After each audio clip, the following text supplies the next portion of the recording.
Well, what does one say?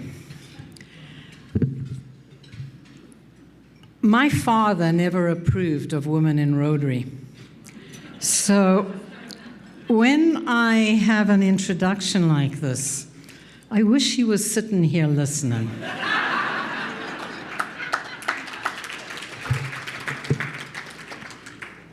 It's amazing. It's just amazing to be here.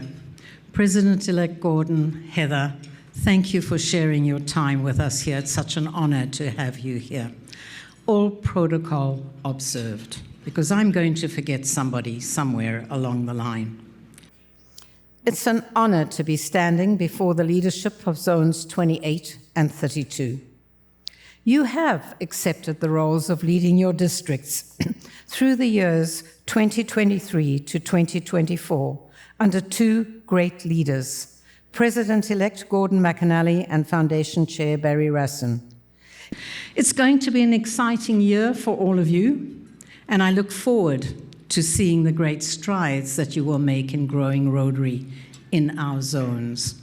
You have such an opportunity over these next few days to bond, to come together, to set your goals, to form your teams, and to get the resources and the tools that you need to be the leaders that are going to make these two zones shine in the world.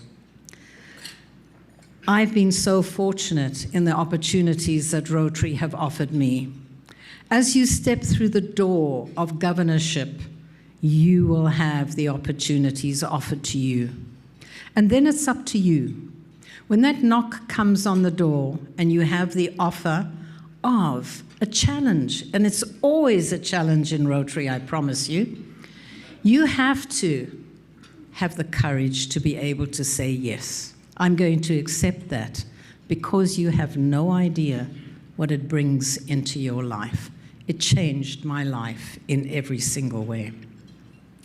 I've just returned from Uganda and from Côte d'Ivoire, where I attended the Institute. And let me say, I have a new word in my vocabulary. I don't speak French, but I now have ooh la la. In Uganda, we were at Kampala, and I was part of an international volunteer team. And it's a moment that I will never, ever forget. It is such an incredible, incredible impression in my mind. It was the coming together of a circle for me personally. My early years for fighting for peace and equality in South Africa, to this moment where we were opening a Rotary Peace Center in Africa, excuse me,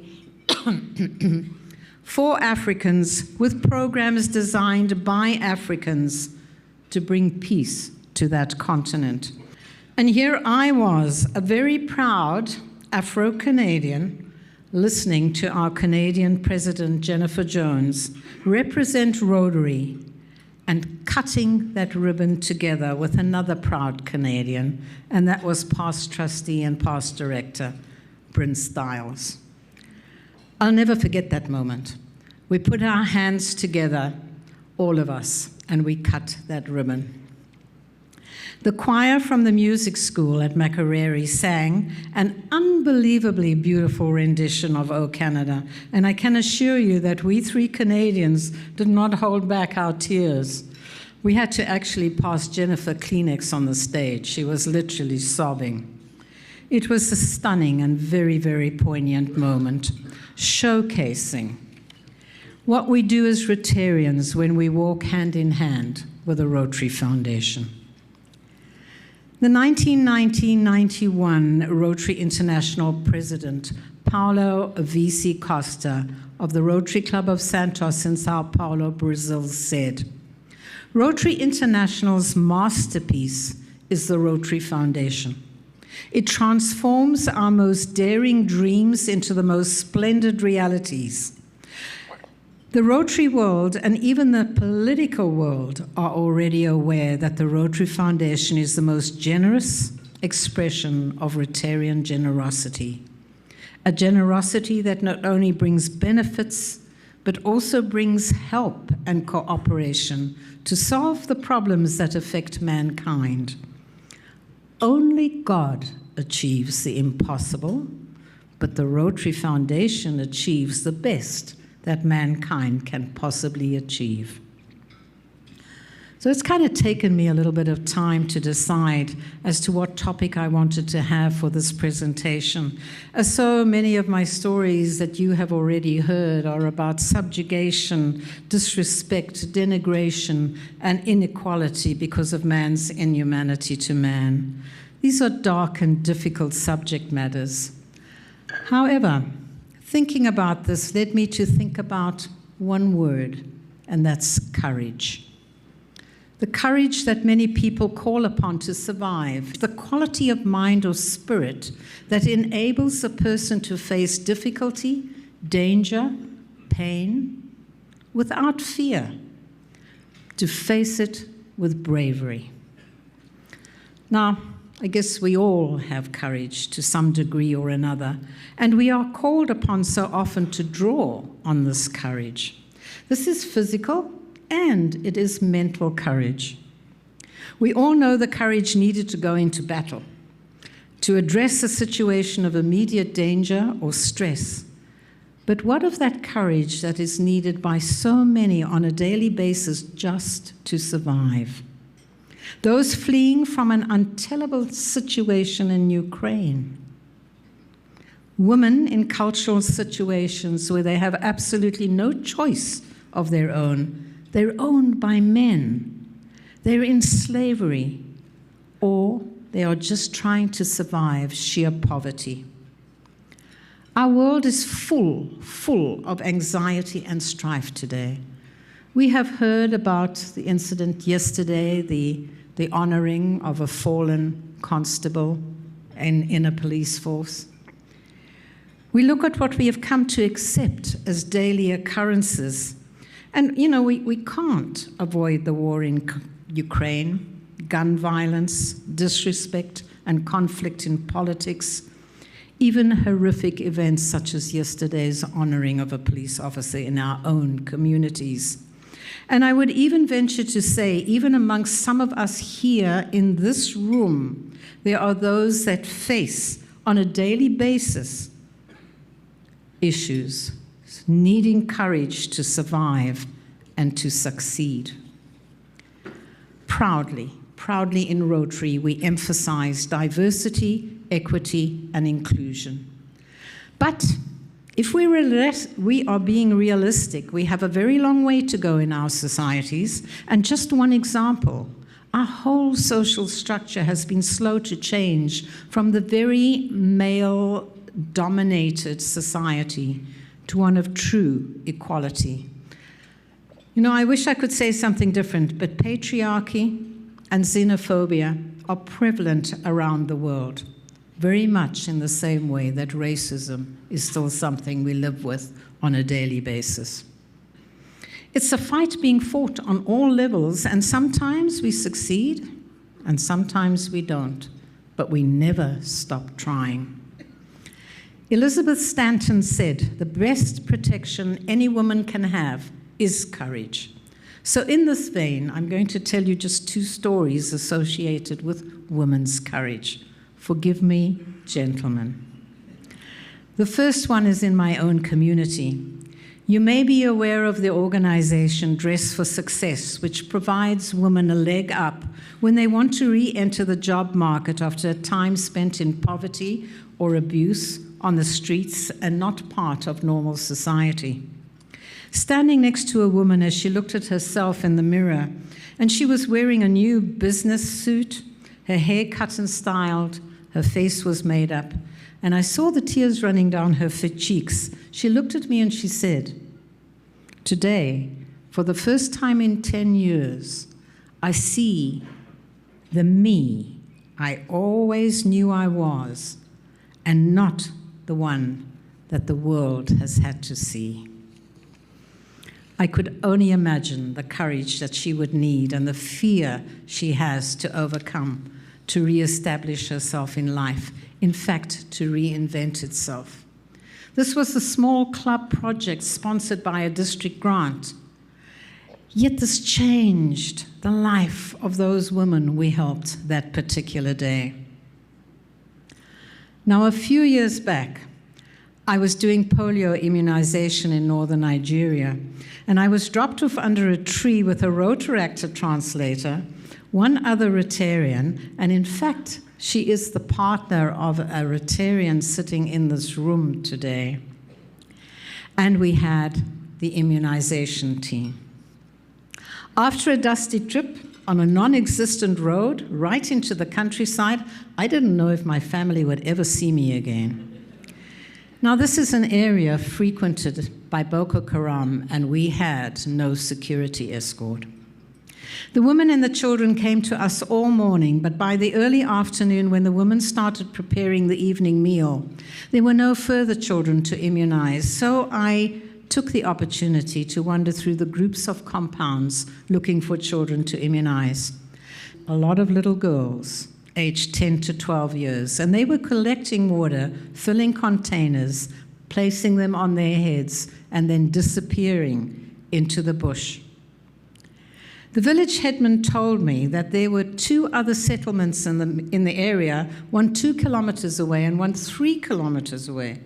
And these settlements had no wells, they had no water. These little girls were walking sometimes twice a day to bring their families water. So obviously they didn't go to school. They had no other opportunity because they had to look after their families. You know, when I got back to the tree and to the team, I asked the headman what it costs to dig a simple well like that. So when I got back to my hotel that night, I took out my spending money, my travel emergency fund, and I laid the money out on the bed. And my wonderful partner in crime on that trip, Stella Roy, was sharing a room with me.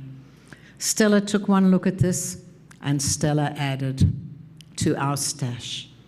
And between the 2 of us, in just our incidental money, we had enough to dig 2 wells, not 1.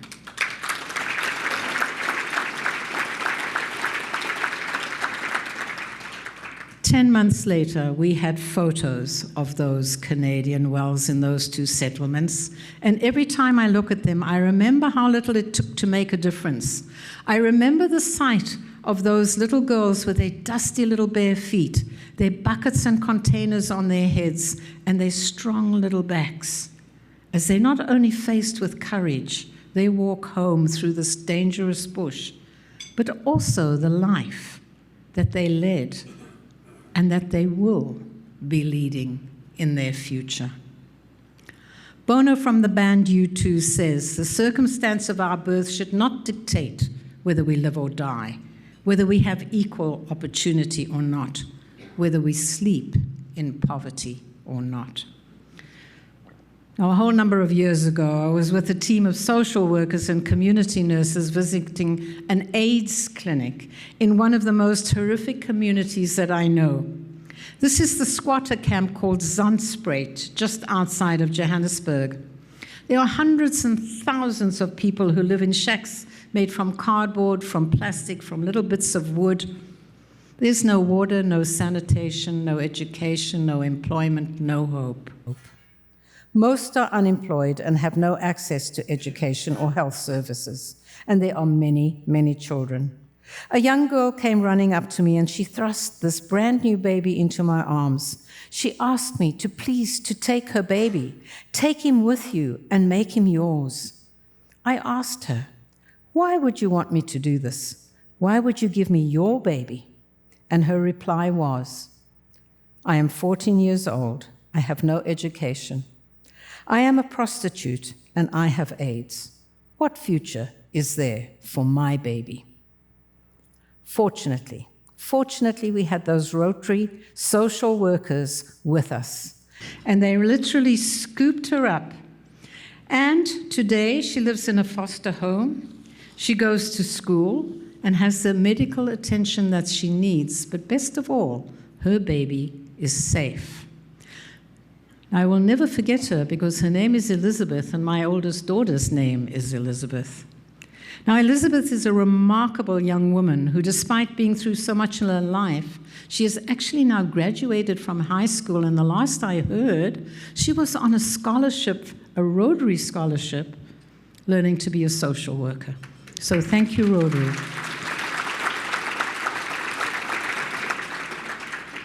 Elizabeth has proved to us something that we all really know, that when you empower a girl, you empower the world. The more confident and loved a girl feels, the more likely she'll make good decisions and help. And that will help her succeed. And it's not just individuals and families who benefit from us. The whole community is positively affected when girls make smart choices. But when we talk about courage, we have to acknowledge one man who stands out above many, for having the courage to remain a true humanitarian, morally and ethically uncompromised, courageous beyond compare, despite every injustice that came his way. His name is Nelson Mandela, and I end most of my speeches with this particular quote because I think it is so incredibly relevant to Rotary. He says the following: I have walked that long road to freedom. I have tried not to falter. I have made missteps along the way, but I've discovered the secret that after climbing a great hill, one only finds that there are many more hills to climb. I've taken a moment here to rest, to steal a view at the glorious vista that surrounds me, to look back at the distance that I have come. But I can only rest for a moment. For with freedom comes responsibility, and I dare not linger, for my long walk is not ended. He never wavered from having the courage to make a difference and then doing it. And in my mind, this truly is what it is our duty to do as Rotarians.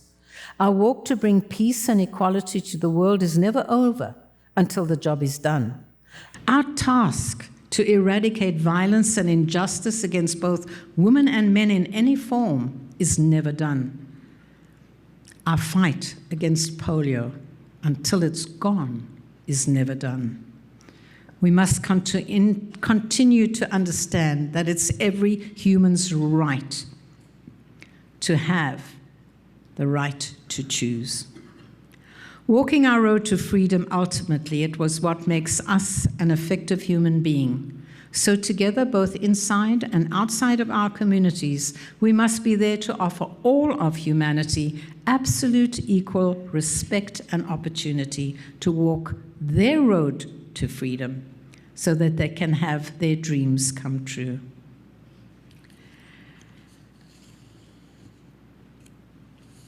The Rotary Foundation stands at our side in total partnership. It makes it possible for us to make these dreams come true. But the foundation can only do what it does if it's supported by all of us. And today, Trustee Miki-san gave us an update of where we stand. Just imagine an endowment fund in 2025 of $2.025 billion. Think of the independence that will give us. The point of this investment will support us in perpetuity. Think of all the dreams that we can make come true. May you all now walk in peace as you so courageously go forward as leaders in your districts. Take courage that you are doing what is right for world peace and celebrate your year in office. You will do it. Thank you.